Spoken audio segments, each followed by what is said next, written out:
I heard muffled whispers behind the door, footsteps growing louder. The lock clicked, and suddenly the door flew open.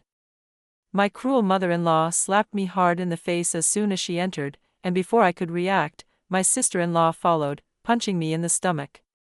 As I gasped for breath, blood dripped from my lip as they shoved me against the dresser. Just when I thought it was over, they reached for me again, and what happened next hurt even more. Hello, my name is Jasmine Lake, and I'm 32 years old. If there's one truth that defines my life, it's this: family isn't always defined by blood, and trust can be your downfall if placed in the wrong hands.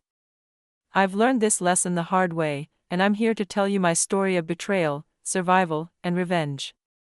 I was 8 years old when my world crumbled. My parents, the people I thought would be with me forever, were taken from me in a tragic car accident on a rainy night in Denver, Colorado. I remember the funeral vividly, although much of it felt like a blur. Relatives whispered about me behind closed doors, trying to decide who would take me in. But no one really wanted me. The weight of being unwanted sat heavily on my small shoulders. For weeks, I sat on the front porch of our house, staring down the empty road, hoping my parents would magically return. Then a miracle happened. Mr. and Mrs. Hartman, our elderly neighbors, knocked on the door one evening. They weren't related to me by blood, but they saw a lonely little girl who needed help and chose to be the family I desperately needed. They took me into their modest home without hesitation. Life with the Hartmans wasn't lavish, but it was warm. Mr. Hartman, a retired librarian, would sit with me every evening to help me with homework, often sharing stories from the books he used to recommend at the library. Mrs. Hartman, with her gentle demeanor, made every day special, especially with her warm blueberry muffins that seemed to make any bad day bearable. Their home became my refuge, and for a while, I believed I had found stability. But life has a way of testing you when you least expect it. When I turned 20, everything was ripped away from me again. Late one night, I woke up coughing from the thick smell of smoke. The house was on fire, and I barely escaped. The firefighters pulled me to safety, but they weren't able to save the Hartmans. I stood outside in shock as the only family I had left disappeared in a sea of flames. With no home, no money, and no family, I had no choice but to sell the burnt remains of the property. The small sum of money I received wasn't enough to do much, but it was enough for a bus ticket and a fresh start. I packed up what little I had left and moved to Dallas, Texas, determined to rebuild my life from the ground up. The next few years were tough. I worked 2 jobs to make ends meet and barely had time to rest, but I was determined to rise above my circumstances. By 24, I had saved enough to enroll part-time in college, where I studied business administration, hoping that understanding finances would give me some control over my future. After years of hard work, I graduated and landed a job as a small business consultant. It wasn't a high-paying or glamorous position, but it provided stability. I was finally on my own 2 feet with a modest income and a sense of independence. Then, when I least expected it, I met Adrian Collins. We were at a business networking event in downtown Dallas, and while I wasn't looking for love, there he was, confident, funny, and with an energy that lit up the room. He had this way of making you feel like the only person who mattered, and before I knew it, we were inseparable. 2 years later, Adrian proposed in the most simple yet meaningful way possible. At home, just the 2 of us, on the couch watching an old movie, he pulled out a ring from his pocket and asked me to marry him. And for me, it was the easiest yes I had ever said. We got married and bought a $650,000 condo in Dallas. It was more than just a property, it was a symbol of the life we were building together. A place where I could finally feel like I had control over my future. For the first time in years, I felt secure and happy. But happiness, as I would soon discover, never stays for long. For 2 years, Adrian and I built a life that felt solid. Our condo in Dallas was cozy and filled with the warmth of shared dreams and quiet evenings. We weren't rich, but we were happy. I finally had the sense of security I had been chasing for years. Then everything changed with a single conversation. One evening, Adrian came home with news that could alter our future. His company had offered him an international business opportunity in London, one that promised significant growth for his career. The catch: he'd have to move overseas for a year. At first, the thought of being apart terrified me, but Adrian had always supported my ambitions, and I knew it was only fair to do the same for him. "Take it," I said, holding his hand. "We'll be fine. We have our whole lives ahead of us." Little did I know that the next year would test me in ways I couldn't imagine. Adrian left a month later, and I threw myself into work to stay busy. But just 2 weeks after he left, my phone rang late one night. It was Margaret Collins, Adrian's mother. Her voice was shaky and filled with desperation. "Jasmine, I hate to bother you, but your father-in-law, Robert, has fallen ill and I don't know how to manage everything on my own. Could you please come and help us?" I wouldn't ask if it weren't urgent. I hesitated. Margaret had always been cordial, but we weren't particularly close. Still, she was family, and I didn't want to turn my back on her when she needed help. "Of course," I said, not realizing that this decision would set off a chain of events that would change my life forever. I packed my things, arranged to work remotely, and left for Austin, Texas, where Margaret and Robert lived in a large suburban home. When I arrived, Margaret greeted me with tears in her eyes. "Thank you for coming, dear," she said, pulling me into a hug. "I don't know what I would do without you." For the first few weeks, things went smoothly. I managed their medications, cooked meals, and handled the housework. I even sent some of the extra income from renting out the Dallas condo to help cover their expenses. It was exhausting, but I convinced myself that this was temporary and that I was doing the right thing. Then one morning, the front door opened, and in walked Vanessa Collins, Adrian's half-sister. I had never met her in person, but Adrian had warned me about her. Vanessa was known for her manipulative tendencies and her habit of creating drama wherever she went. The moment she saw me, her eyes narrowed. "Oh," she said, feigning surprise, "I didn't know we had company." I forced a polite smile. "Nice to meet you, Vanessa." Her response was a dismissive smirk as she walked past me, dropping her bags on the floor like she owned the place. From that moment on, everything changed. Vanessa made it clear that she considered me an outsider in their home. She ignored me when I spoke, made snide comments under her breath, and always found a way to undermine my efforts. At first, I tried to brush it off. I told myself that she was probably just adjusting to the new dynamic. But as the days passed, her behavior became more intentional and more hostile. Margaret, who had initially been warm and grateful, began to change as well. She stopped thanking me for my help and became colder and more distant. I would catch her and Vanessa whispering in the kitchen, and I knew they were talking about me. I had no proof, but I could feel the tension growing. Then things took a darker turn. One evening, I returned from a grocery run to find my belongings dumped in the hallway. My clothes, shoes, and personal items were all scattered on the floor as if they had been thrown there carelessly. Confused and furious, I stormed into the living room where Vanessa sat on the couch, scrolling through her phone like nothing had happened. "What the hell is going on?" I demanded. Vanessa looked up, a smug smile playing on her lips. "Relax, Jasmine. It's nothing personal. This isn't your house, after all. You're just a guest." I turned to Margaret, who stood silently by the kitchen counter, avoiding my gaze. "Margaret," I said, my voice trembling, "you asked me to come here.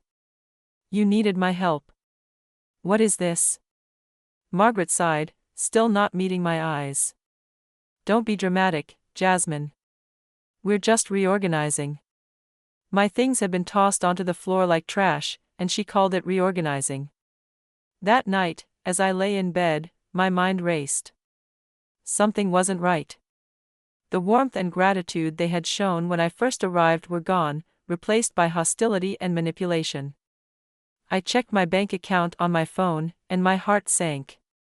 A large amount of money was missing, money I had set aside from the rent on the Dallas condo. I confronted Margaret the next morning, but she brushed me off. We needed the money for the household expenses, she said casually, as if stealing from me was perfectly acceptable. I couldn't believe what I was hearing. This wasn't a misunderstanding. This was a betrayal. I knew I had to leave, but something held me back. Maybe it was the hope that Margaret would come to her senses. Maybe it was the belief that Adrian's family wouldn't actually go that far. I wasn't ready to give up yet, but Vanessa wasn't done with me. I tried to keep my distance, but Vanessa had a way of pushing buttons I didn't even know I had. Every morning, she found a new way to get under my skin, whether it was accidentally spilling coffee on my work laptop or making comments like, "It must be exhausting to keep pretending you belong here." One morning, I walked into the living room to find Vanessa lounging on the couch with a stack of papers. As I got closer, I realized they were my bank statements. I froze, my heart pounding in my chest.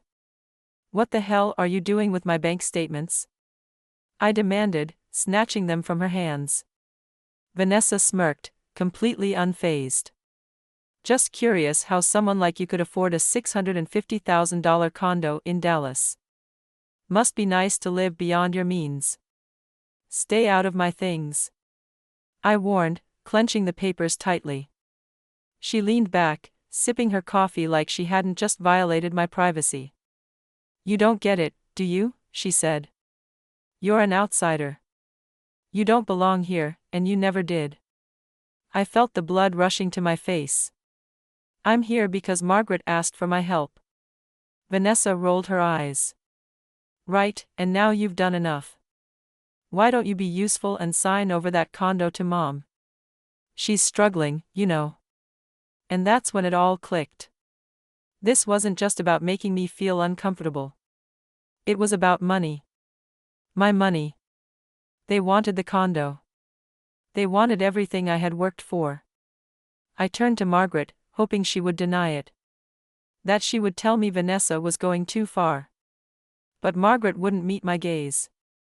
She stood there, wringing her hands, her face a mixture of guilt and resolve. "It's not like that, dear," she said. "We just thought you wouldn't mind helping out." "Helping out?" I repeated, my voice shaking with anger. "You've already taken thousands from my account without my permission, and now you want me to hand over my home?" Margaret's expression hardened. "We're family, Jasmine. Families help each other." "Not like this," I said firmly. "I'm not giving you my condo." Vanessa's smirk vanished, replaced by a dark glint in her eyes. "You really think you're better than us, don't you?" I ignored her and stormed upstairs, slamming the bedroom door behind me. My hands were trembling as I locked the door and leaned against it. I needed to leave. And I needed to leave now. But as I packed, I heard heavy footsteps outside my door. Before I could react, the door burst open, slamming against the wall with a force that made me jump. Vanessa stormed in, followed by Margaret, both of them looking like they had been waiting for this moment. "What do you think you're doing?" Vanessa hissed, grabbing my arm and yanking me toward her. The force of her grip made me stumble backward, and I hit the dresser hard. Pain shot through my back as I struggled to steady myself. "Let go of me," I shouted, trying to pull free, but Vanessa was stronger than I expected. "You're not going anywhere," she said through gritted teeth. Before I could react, Margaret stepped forward and slapped me hard across the face. The sting was immediate, and my head snapped to the side. "You think you can just walk away after everything we've done for you?" she yelled, and I tasted blood in my mouth, feeling the warmth of it trickling from the corner of my lip. I tried to push Vanessa away, but she punched me in the stomach, knocking the air out of me. I doubled over, gasping for breath, as Margaret grabbed a fistful of my hair and yanked me upright. "Sign over the condo," Vanessa demanded, her face inches from mine. "Do it now, or we'll make sure you regret it." I forced myself to stand, wiping the blood from my lip with a shaky hand. My head throbbed, and my vision blurred for a moment, but I refused to break in front of them. "You're making a mistake," I said, my voice barely above a whisper. Vanessa laughed, shaking her head. No, Jasmine. The mistake was letting you into this house. Margaret's cold gaze followed me as I staggered toward the bathroom, locking the door behind me. My body trembled with pain and fear, but my mind raced with determination. I couldn't stay here. They weren't just trying to intimidate me, they were trying to break me. As I leaned against the bathroom door, I heard their voices outside. She won't leave unless we force her, Vanessa said. Margaret hesitated.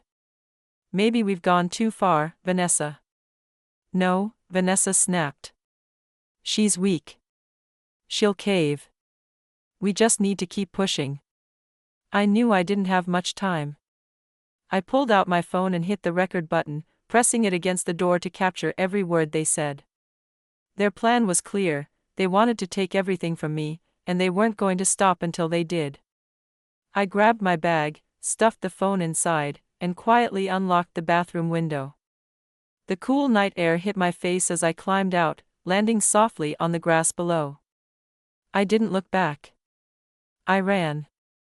The night air was cold against my skin, but I barely felt it as adrenaline pumped through my veins.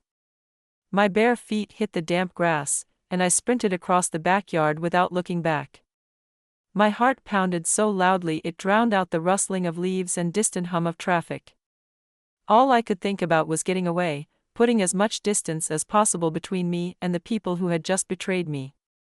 As I reached the street, I ducked under a flickering street lamp and pulled out my phone with shaking hands. I couldn't risk going back inside for my car, not after what Vanessa and Margaret had just done to me. Instead, I called a cab, breathlessly telling the dispatcher my location. I leaned against the street lamp, clutching my side where Vanessa had punched me. Every breath sent a wave of pain through my ribs, but I couldn't afford to break down now. I scanned the street, half expecting Vanessa to come charging after me, but the door to the house remained closed. Maybe they thought they had scared me into submission. They had no idea what was coming. The cab arrived a few minutes later, its headlights cutting through the darkness. I climbed in, ignoring the driver's concerned glance at my bruised face and disheveled appearance. "Take me to Dallas, please," I said, my voice hoarse. It was a long ride, but I needed to get back to my apartment, back to my sanctuary. As we sped down the highway, I pulled out my phone and dialed Adrian's number. It was the middle of the night in London, but I didn't care. He answered after a few rings, his voice groggy. "Jasmine," he mumbled. "What's wrong?" Tears welled up in my eyes as the weight of the night finally hit me. "Adrian, I need you to listen carefully. Your mother and Vanessa, they've been stealing from me. They drained my bank account, and tonight, they attacked me." Silence. Then Adrian's voice sharpened, all traces of sleep gone. "Where are you now?" "In a cab, on my way back to Dallas." "Good. Don't stop. I'm booking the next flight home." For the first time that night, I exhaled a shaky breath of relief. I wasn't alone anymore. When I finally arrived back at the condo, I felt like I had just escaped a battlefield. I locked the door behind me, pulled the curtains shut, and immediately backed up the audio recording from my phone onto my laptop. I replayed Vanessa's words over and over, *, she won't leave unless we force her. We just need to keep pushing. *. The next morning, I got to work. I called the bank first, reporting the unauthorized transactions and freezing my accounts. The representative assured me that a fraud investigation would be launched immediately. Then I called the police and filed an official report for assault and theft, providing them with the audio recording, the bruises on my arms, and the stolen funds as evidence. For the first time in days, I felt like I was taking back control of my life. 3 days later, Adrian arrived home. The second he walked through the door, I collapsed into his arms, finally letting go of everything I had been holding inside. He held me tightly, his anger barely contained as he whispered, "I should have been here." "You're here now," I whispered back. "But we aren't done yet." That afternoon, we packed a few things and drove to Austin. This time, I wasn't going to beg or reason with them. This time, I was going to end this once and for all. We pulled up in front of the house, and as expected, Vanessa was lounging on the porch, her smug grin firmly in place. She stood when she saw me, folding her arms across her chest. "Well, well," she said mockingly. "Look who's back. Did you finally realize you're not welcome here?" I didn't answer. Adrian brushed past her without a word and stormed into the house. "Mom," he bellowed, his voice echoing through the living room. "Get out here now." Margaret appeared from the kitchen, looking nervous. She glanced at me, then at Adrian. "Adrian, honey, he cut her off, his voice cold and filled with barely controlled rage. "I know everything. Jasmine told me about the money you stole, how you stood by and let Vanessa attack her." Margaret's face paled. "She's overreacting," Vanessa scoffed from behind me. "Oh, please," she added. "We didn't do anything that bad." Adrian turned on her so quickly that she actually flinched. "Shut up," he said, his voice deadly calm. For the first time, Vanessa looked nervous. "What are you going to do? Call the cops?" Adrian smiled, a cold, calculated smile. "Too late. They're already on their way." Vanessa's smug expression vanished, replaced by panic. "You can't be serious," she said, her voice trembling. Margaret grabbed Adrian's arm, tears streaming down her face. "Adrian, please. She's your sister. Don't do this." He pulled away from her grasp. "You made your choice, Mom. Now I'm making mine." Sirens wailed in the distance, growing louder as the police cars pulled up in front of the house. Two officers stepped onto the porch, their faces unreadable, as they approached me. "Are you Jasmine Blake?" one of them asked. I nodded, handing over the audio recording and the bank statements. "I'm the one who filed the report." They listened to the recording, their faces darkening as Vanessa's voice incriminated her. One of the officers turned to Vanessa. "Miss Collins, you're under arrest for fraud and assault."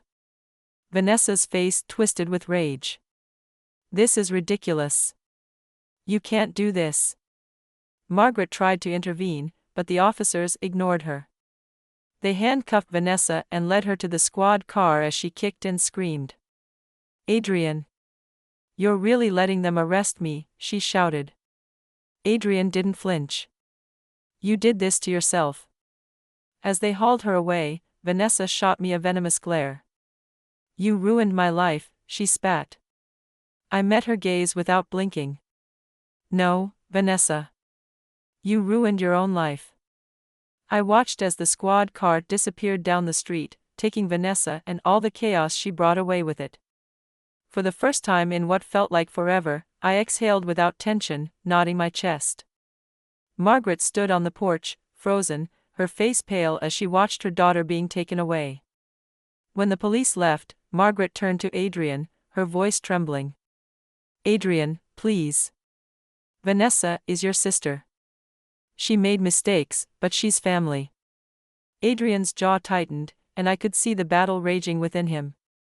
For a moment, I thought he might soften, but then he looked at me, at the bruises on my arms, and the pain I was still carrying. He made his decision. "You stopped being my mother the moment you let her lay hands on my wife," he said, his voice quiet but firm. Margaret's face crumpled, and she reached for him, tears streaming down her cheeks. "Don't leave me like this. I have nothing left." Adrian shook his head. "This was your choice. Now I'm making mine." Without another word, he wrapped his arm around me, guiding me to the car. As we drove away, I looked out the window at the house where everything had fallen apart. I didn't feel guilt or regret. I felt relief. They had betrayed me, and I had fought back. I had taken back control of my life. Weeks passed, and the legal wheels of justice turned. The investigation revealed that Vanessa had been stealing from more people than just me. Several elderly victims came forward, providing testimony that strengthened the case against her. The prosecution had more than enough evidence to convict her. Vanessa was sentenced to 8 years in prison for fraud and assault. Margaret, without Vanessa's schemes to sustain her, lost the house. She called me one last time, leaving a shaky voicemail filled with apologies. Jasmine, sweetheart, I was weak. I let Vanessa manipulate me, and I know I hurt you. Please help me. I have no one else. I sat there, listening to her words. And when the message ended, I hit delete without a second thought. I wasn't going back. I had spent too much time cleaning up the messes other people made, and now it was time to focus on myself. Adrian and I moved to a new city, Tampa, Florida, where we bought a small but comfortable house far from the ghosts of our past. We rebuilt our lives slowly but surely, finding joy in the little things again. Adrian supported me through every step of the healing process, and with each passing day, I felt stronger. Then one morning, something unexpected happened. I stared at the pregnancy test in my hand, my heart pounding. 2 pink lines. I blinked, thinking my eyes were playing tricks on me, but the result didn't change. I was pregnant. A wave of emotions washed over me: joy, fear, disbelief, and hope. I was still sitting on the bathroom floor and Adrian walked in, concern etched across his face. Jasmine, what's wrong? Tears streamed down my cheeks as I looked up at him. I'm pregnant, I whispered. For a second, he didn't move. Then his eyes widened, and a joyful laugh escaped him. He dropped to his knees, pulling me into his arms. We're having a baby, he murmured, his voice filled with awe. We're having a baby, I repeated. And for the first time in years, I felt whole. Our son, Liam, would never know the kind of betrayal I had endured. He would grow up surrounded by love, protected by parents who knew the value of loyalty and trust. As I stood in Adrian's arms, I knew the past was behind me, and the future was finally mine. I had survived the storms, and now I was free. Thank you for joining me on this emotional journey. If you enjoyed the story and want to see more like it, don't forget to like this video, leave a comment with your thoughts, and subscribe to the channel for more incredible stories of resilience, revenge, and redemption. Your support means the world to us, and we can't wait to share more stories with you. See you in the next one.